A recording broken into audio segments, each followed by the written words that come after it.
अस्सलाम वालेकुम डियर तलबा, मेरा नाम खालिद परवेज़ है, एस्पायर कॉलेज दीपालपुर से। डियर तलबा, आज हम पार्ट 2 का लेक्चर 1 यानी जितने भी नंबरों की तकसीम है, पहला जो तारुफ है पार्ट 1 का आपके जहन में है, पार्ट 2 का आज हम शुरू करेंगे। ये अभी पार्ट 1 की तरह 100 नंबरों की तकसीम का पेपर है और इसमें सवाल नंबर 1 जो है ये हिस्सा मारूजी है। हिस्सा मारूजी आपको पता है पहले साल में 20 नंबर का था। ये जो पूरा पार्ट 2 है ये पार्ट 1 की तरह 2 हिस्सों में तकसीम है। एक हिस्सा मारूजी है और दूसरा हिस्सा इंशाइया है, जिसे आप हिस्सा नसर भी कहते हैं। तो सवाल नंबर 1 में जितने भी आप असबाब पढ़ेंगे उनमें से 5 नंबर के असबाब में से सवालात के जवाब होंगे और आपको पता ही है पार्ट 1 की तरह ये भी अब एमसीक्यूज टाइप में होंगे, यानी 4 ऑप्शन होंगे आपके पास और उनमें से किसी एक को जो दुरुस्त होगा उसे आप टिक करेंगे, बबल वहां पे फिल करने होते हैं। ये 5 नंबर का सवाल है, यानी 5 सवाल होंगे और हर सवाल का 1 नंबर होगा। इसी तरह इसका हिस्सा बे जो है यहाँ हमने 2 नंबर लिखा है, लेकिन असल में ये सारा एक ही सवाल के ज़ेल में चले आ रहे हैं। तो मस्दर का बतौर अमदादी अफ़आल इस्तेमाल होगा। इसमें एक लफ्ज़ होगा मस्दर, आपको पता ही है, ना ये किसी से बना होता है और ना इससे कोई बनता है। इसकी मुख्तलिफ हालतें होती हैं, वो जब आप अपने उस्ताज़ा के पास तशरीफ़ लाएंगे इन डिटेल इस पे बात हो जाएगी। 5 नंबर का ये है। और रमूज़ औक़ाफ़, रमूज़ आपको पता है रम्ज़ से निकला है जिसका मतलब इशारा होता है, और औक़ाफ़ वक़फ़ करना, ठहरना है। इसका बेहतरीन इस्तेमाल आप कुरान मजीद में देखते हैं कि कहाँ पे ठहरना है। बाद लफ्ज़ दूसरे में मिक्स कर देते हैं तो उसका मानी कुछ और हो जाया करता है। तो ये आपको रमूज़ औक़ाफ़ 5 नंबर का ये होगा और ये भी 5 सवाल होंगे। इसी तरह मुताबिकत के उसूल, मुताबिक आपको पता ही है बराबर करना है, किसी चीज़ के मुताबिक किसी चीज़ को बनाना है। इसमें 2 हिस्से हैं। एक मुताबिकत के उसूल का 3 नंबर का ये होगा, 3 सवाल ये होंगे। और रूफ का इस्तेमाल कि ये आप अपनी कॉमन सेंस से करते हैं, जैसे हम जिंदगी में हम इस्तेमाल कर रहे होते हैं, बोल रहे होते हैं, तो रूफ का इस्तेमाल ये भी 5 नंबर का सवाल होगा और 5 सवाल होंगे। एमसीक्यूज दिए होंगे तो हर नंबर जो है वो 5 ज़रब इससे किया हुआ है। 20 नंबर का ये हिस्सा मारूजी टोटल सवाल है। मारूजी के बाद हिस्सा इनशाइया की तरफ आए, अगर इनके नंबरों की अलहदा तकसीम की जाए तो ये 80 नंबर का है, जैसे ये 20 नंबर का है, 80 नंबर का ये, और ये 100 नंबर का है। तो इसमें ये जो पहला, ये जो सवाल नंबर 2 है, इसका पहला हिस्सा है, इसमें 2 जुज़ है, यानी अलिफ है और इसके बाद बे है। अलिफ में नज़म के अशार की तशरीह होगी, नज़म के 2 शेर आएंगे और ये 4-4 नंबर के होंगे। यहाँ मैंने चूँकि बोर्ड में भी ये इकट्ठे 8 नंबर लिखे होते हैं, लेकिन आपकी आसानी के लिए बता रहा हूँ कि नज़म के जो अशार हैं ये 2 आएंगे और एक ही नज़म में से होंगे। मैट्रिक की तरह ये नहीं होगा कि एक कहीं और से ले लिया है शेर, एक कहीं और से, बल्कि ये एक ही नज़म में से होंगे। 8 नंबर का ये और एक नज़म का उन्वान। आप अगर बोर्ड में सिर्फ लफ्ज़ नज़म भी लिख देते हैं तो भी ये पूरा कंसीडर किया जाता है। इसी तरह शायर का नाम, अच्छा नज़म का नाम नहीं होता, वो किताब का नाम हुआ करता है, नज़म का उन्वान होगा और शायर का नाम होगा। ये टोटल 10 नंबर का होगा, यानी ये जो 2 शेर हैं 4-4 नंबर के, ये एक नंबर नज़म के उन्वान का और एक शायर के नाम का। इसका बे जो हिस्सा है ये गज़ल के 3 अशार होंगे, 3-3 नंबर के, एक शेर होगा और शायर का नाम होगा। चूंकि गज़ल का उन्वान नहीं हुआ करता है, गज़ल किसी एक टॉपिक पे नहीं हुआ करती। इसमें अगर पहला शेर महबूब की तारीफ के हवाले से है तो दूसरा अल्लाह रब्बुल इज़्ज़त की ज़ात की तारीफ के हवाले से हो सकता है, तीसरा नात का शेर भी हो सकता है गज़ल में, तो दुनिया की बेसुबाती के हवाले से भी हो सकता है। इसलिए गज़ल किसी एक टॉपिक के एक उन्वान के तहत नहीं हुआ करती। इसमें मुख्तलिफ शेर मुख्तलिफ मानी रखते हैं, मुख्तलिफ मफ़ाहीम होते हैं उनके।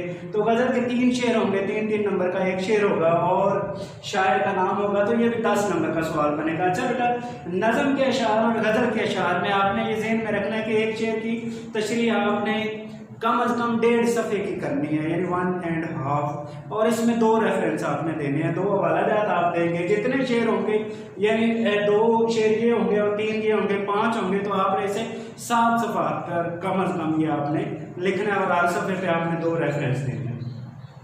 सवाल नंबर 3 ये पार्ट 1 में भी आपको मौजूद था। ये अभी तक जितना हमने पढ़ा है ये मारूजी के अलावा, मारूजी में पहला सवाल तकरीबन सेम ही है और इसी तरह जो मुताबिकत के उसूल है ये आपके तज़कीर और तानीस जैसे हैं, जैसे आपने पार्ट 1 में पढ़ा था।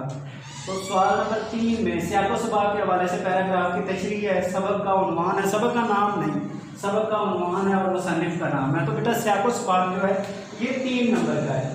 सियाक़-ओ-सबाक़ के 3 नंबर हैं। इसी तरह पैराग्राफ की जो तशरीह है इसके 10 नंबर है। इसी तरह सबक का जो उन्वान है इसका 1 नंबर है और मुसन्निफ के नाम का 1 नंबर है। तो ये टोटल नंबर 15 है इस सवाल में, और इसमें 4 सवाल आपसे किए गए। एक सियाक़-ओ-सबाक़ की बात करनी है आपने, दूसरा पैराग्राफ की तशरीह, तीसरा सबक का उन्वान और चौथा मुसन्निफ का नाम। तो ये जो तीसरा सवाल है, आपको पता ही है पैराग्राफ की तशरीह जब आप करते हैं तो उसका ऐसे बच्चे जो जिन्हें तशरीह की पूरी तरह समझ नहीं आ रही होती उनके लिए हम ये करते हैं कि वो एक लाइन की तशरीह 6 से 7 लाइनों में करते जाएं, तो खुद ब खुद उनका सवाल एक सफ़े पे अमूमन 22 से 24 लाइनें होती हैं, तो उनका सवाल खुद ब खुद 1 सफ़े का बनता चला जाएगा। ये आप लोगों के लिए आसानी हो जाती है और इस तरह आप रेलिवेंट रहते हैं। दूसरा ये कि जब आप एक लाइन की तशरीह 6 से 7 लाइनों में करते हैं तो इससे आपका जो सवाल है वो खुद ब खुद बेहतरीन और रेलिवेंट होता चला जाता है और आपको इसके ज़्यादा नंबर मिलते हैं। सवाल नंबर 4 की तरफ अगर आए, निसाबी सबक का खुलासा लिखा है, तो ये 2 सबक होंगे जिनमें से एक आपने उसका खुलासा लिखना है। मुसन्निफ का नाम है, आप सिर्फ लफ्ज़ मुसन्निफ भी लिख दें तो भी 1 नंबर इसका हुआ करता है, लेकिन जैसे ये किताब के मुताबिक नाम लिखा है वैसे बिल्कुल आपने वहाँ पे लिखना है। ऐसा नहीं कि आप अपनी तरफ से वहाँ कोई अलकाब लगा दें और ज़्यादा इज्जत के लिए, तो इसका नुकसान होता है। आपको पता ही है जब आप सबक का खुलासा लिखते हैं तो ये जिस तरह किताब की पहली लाइन में, सबक की पहली लाइन में लिखा होता है और आखिरी लाइन में लिखा होता है, वैसे ही लिखना है। दरमियानी तरतीब आपने वैसी की वैसी रखनी है। ये नहीं कि आप ने दरमियानी तरतीब जब आप उलट देते हैं तो इसकी नेगेटिव मार्किंग होती है, फिर ये आपके लिए फ़ायदे के बजाय नुकसान का बायस बनता है। बाज़ बच्चे ऐसे होते हैं ना जो पेपर दे के आते हैं और कहते हैं कि हमारा पेपर तो बहुत अच्छा हुआ था, हमने पेपर बहुत अच्छा किया, लेकिन ये जो छोटी छोटी गलतियाँ इनकी वजह से उनकी नेगेटिव मार्किंग हो जाती है या पूरी तरह नंबर नहीं मिलते, जबकि आपने एक नंबर के लिए वहाँ बोर्ड में लड़ना होता है। सवाल नंबर 5, ये नज़म का खुलासा है। इसमें वो नज़म आपसे पूछेंगे यूँ, फर्ज करें पार्ट 1 की नज़म थी हमद, तो वो कहेंगे अमीर मेनारी की नज़म हमद का खुलासा लिखिए। इसमें नज़म का उन्वान भी आपको दिया होगा, शायर का नाम भी आपको दिया होगा, तो उसके कोई नंबर नहीं है। वो अलहदा लिखने के बजाय कि नज़म का उन्वान शायर का नाम, उसके बजाय आप भी वैसे ही एक लाइन में एक हेडिंग्स दे सकते हैं कि मौलाना ज़फ़र अली ख़ान की नज़म हमद का खुलासा पार्ट 2 में पहला यही है।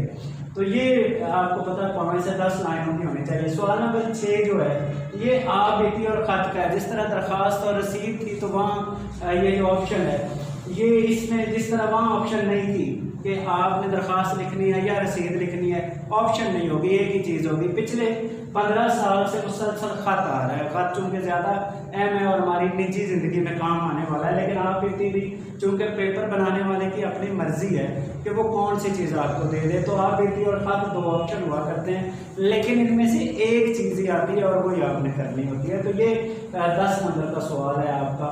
सवाल नंबर 7 और आखिरी सवाल जो है, इसमें 3 मज़ामीन होते हैं उर्दू के, और उनमें से कोई एक जो जिस पे आपकी बहुत अच्छी ग्रिप हो, जिस पे अच्छी आपकी गिरफ्त हो, अच्छा अबूर हो, वो आपने करना है। और ये अमूमन 6 से 8 सफ़ात का हुआ करता है। टीचर्स अमूमन 8 से 10 सफ़े इसलिए कहते हैं कि बच्चे 6 सफ़ात बहुत अच्छे तरीके से कर लें। अब हम अगर इसे थोड़ा थोड़ा एक एक करके डिस्कस करें तो इसमें मारूजी आपने, चूँकि मारूजी में अपनी तरफ से कुछ नहीं लिखना होता, तो सवाल नंबर 1 जो है ये आपको पता ही है कि एक शेर की तशरीह 1.5 सफ़े की होनी चाहिए, एक शेर की तशरीह, और उसमें 2 हवाला जात हो, 2 रेफरेंस हो। नज़म के अशार की तशरीह, नज़म के 2 शेर होंगे, एक शेर की तशरीह आप 1.5 सफ़े की करते जाइएगा। यानी ये जो सवाल है ये 3 सफ़ात का, और नज़म का उन्वान 1 नंबर का होगा, शायर का नाम 1 नंबर का होगा। अच्छा, जो शेर लिखते हैं उन्हें शायर कहते हैं, वहाँ मुसन्निफ नहीं लिखना, और जो नसर लिखते हैं उन्हें शायर नहीं लिखना होता। इसी तरह इसका दूसरा हिस्सा गज़ल के अशार की तशरीह है, तो इसमें शायर का नाम 1 नंबर का और 9 नंबर के इसके जो अशार की तशरीह है ये 3 नंबर का एक शेर की तशरीह है। ये वो अलहदा अमूमन नहीं दिया करते, लेकिन आप जब जैसे नज़म के अशार हैं तो आप इन्हें जब अलहदा लिखेंगे तो आपके ज़्यादा नंबर आया करते हैं। जब आप एक ही जगह पे लिख लेते हैं तो अमूमन आपका पेपर चेक करने वाला यूँ करता है कि वो ये दोनों अशार को जब आपने इसकी इकट्ठी तशरीह की हो, नज़म की इकट्ठी तशरीह हो सकती है, लेकिन आप कोशिश कीजिएगा जैसे कतावात हैं, जैसे वाहदानियत है, इस किस्म के जो आपको सवाल आएंगे, या इसी तरह आपके एब्स्ट्रैक्ट आर्ट है तो ये अलग नहीं हो सकते, ये इनकी तशरीह इकट्ठी करनी होती है, लेकिन उसमें आपने ख्याल रखना है कि एक शेर की तशरीह 1.5 सफ़े की हो। अलग लिखेंगे तो नंबर भी ज़्यादा बेहतर आएंगे। सवाल नंबर ये वैसे आपको सवाल है, ये आपके इल्म में ये है कि ये 8 से 12 लाइनों का होना चाहिए, ना ये 7 लाइनें और ना ये 13 लाइनें होनी चाहिए। तो 10-11 लाइनों में आप जो पैराग्राफ आपको दिया गया है उसे छोड़कर बाकी पूरे सबक का खुलासा आपने लिख देना है। और ख्याल रखना है कि इसमें जो पैराग्राफ आपको दिया गया है, जो आपसे पूछा गया है, उसकी कोई बात नहीं करनी, से आपको सवाल नहीं। जो पैराग्राफ की तशरीह है इसमें आपने पूरे सबक की बात नहीं करनी होती। बच्चे ये करते हैं कि वो पैराग्राफ में पूरे का पूरा सबक उसका खुलासा लिख के आ जाते हैं। तो ये यूँ है कि जैसे आपको कोई कहे कि आपने 1 घंटा काम करना है और आपको इतने पैसे मिलेंगे, तो आप कहेंगे मैं तो पूरा दिन काम करूँगा, ये कोई सूरत आता नहीं है। इससे आप नेगेटिव मार्किंग की तरफ जाएंगे। सबक का उन्वान है, आप सिर्फ लफ्ज़ सबक भी लिखें तो भी वो कंप्लीट हो जाएगा। मुसन्निफ का नाम है तो आप सिर्फ मुसन्निफ भी लिखें तो भी ये कंप्लीट हो जाएगा। ये 15 नंबर का सवाल था आपका। अच्छा, सबक का जो खुलासा है ये 2.5 से 3 सफ़ात का होना चाहिए। 1 सफ़े पे 3 पैराग्राफ आपने बनाने हैं। इसमें आपने अपनी तरफ से कोई भी राय, कोई भी तबसरा, कोई भी बात नहीं लिखनी। ये जैसा किताब में लिखा हुआ है वही लिखना है, वैसी तरतीब आपने इसकी बनानी है। तो ये 2 होंगे और 2 में से 1 आपने करना है। मुसन्निफ का नाम है 1 नंबर का और 9 नंबर का सबक का खुलासा है। नज़म का जो खुलासा है ये 5 से अमूमन 10 लाइनों में हुआ करता है, यानी जिसमें आप पूरी बात, और इसमें आपने मसलन हम्द है तो अल्लाह रब्बुल इज़्ज़त की तारीफ तो जितनी भी करते जाए वो कम है, लेकिन आपने ये करना है कि जो किताब में शेर दिए गए हैं वो सारे के सारे आपने उसे, चाहे आप नसर पे लिख लें, यानी शेर है तो शेर को आप बात बना लें, जुमला बना लें, लाइन बना लें और उसे आप नज़म का खुलासा ये आपका मुकम्मल हो जाएगा। आप भी 2.5 से 3 सफ़ात की होती है और ख़त जो है ये 1.5 से 2 सफ़े का हुआ करता है। ख़त में भी आपने 2 रेफरेंस देने होते हैं। आप भी में आप हर सफ़े पे 2 रेफरेंस देंगे। ये आप का मतलब यही है कि जो आप पे गुजरी है, इसे आप सरगुज़िश्त भी कहते हैं, खुद नविश्त भी कहते हैं, इंग्लिश में इसे ऑटोबायोग्राफी कहते हैं। ख़त में आपने जो एक मखसूस पैटर्न है, जब आप उसे रट लेंगे तो फिर जो भी ख़त होगा वहाँ सिवाय जैसे कारोबारी ख़त हैं, जैसे ऑफिशियली कोई ख़त है तो उसमें तो आप हाल चाल नहीं पूछा करते, उसमें आप रस्मी ख़त है उसमें आप सिर्फ वो जो एक मखसूस वर्डिंग है उसे लिखा करते हैं। मज़ामीन 3 होंगे, 3 में से 1 मज़मून आपने करना है और हर सफ़े पे आपने दाएं तरफ पहले हाशिया लगाना है। तो हर सफ़े पे आपने 2 रेफरेंस लिखते चले जाना। पहले आप इसमें तमहीद लिखेंगे, यानी बात शुरू करने से पहले की बात, जैसे नबी मोहतरम सल्लल्लाहु अलैहि वसल्लम पे, मेरी पसंदीदा शख्सियत पे, आखिरी नबी पे ये मज़मून आ जाए तो आपने इब्तदाइया में नबी मोहतरम सल्लल्लाहु अलैहि वसल्लम की पैदाइश से पहले के वाक़यात, अरब की बुरी हालत और उस आप सल्लल्लाहु अलैहि वसल्लम के आने के बाद क्या तब्दीली आई, या आपके बचपन के वाक़यात जो हैं, या आपकी पैदाइश से पहले आपके वालिद मोहतरम इस दुनिया से तशरीफ़ ले गए, आपकी वालिदा आप जब छोटे थे तो वो दुनिया से तशरीफ़ ले गई, ये सारे। इसी तरह नफ्स मज़मून में आप मेन चीज़ें लिखेंगे, जो असल चीज़ें हैं, जो थीम है, जो मरकज़ है, जो असल बात है, और फिर आपने इसे इख्तिताम की तरफ ले जाना होता है। तो ये 6 से 8 सफ़ात आपने इसके लिखने हैं और इसी के नंबर आपको मिला करते हैं, 6 से 8 सफ़ात। Thank you.